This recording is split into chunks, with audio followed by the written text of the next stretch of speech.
This scene from the movie 2001, A Space Odyssey, is called The Dawn of Man, and it reminded me of something. Humans are animals. Which goes to say, as animals, we're not immensely different from other animals. We breathe the same air, drink the same water, and share similar instinctual behaviors. This notion resonates deeply. Even more when I came across what's known as the 5 chimps theory. In zoology, you can predict the mood and behavior patterns of any chimp by which 5 chimps they hang out with the most. In other words, the people we surround ourselves with are our biggest influence.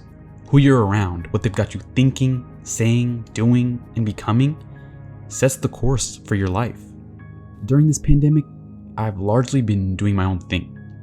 It's offered me a chance to reflect on who I am and what I value. I'm learning that there are environments I'd like to be a part of more. I'd rather be surrounded by people who care about me, and likewise, who I care about. At an early age, we don't have much choice or clarity on this. And by the time we're adults, we've adopted a number of beliefs due to our environment, and it's possible we can't escape from current circumstances. We feel trapped by our past, what we couldn't control. However, I'd argue that you still can.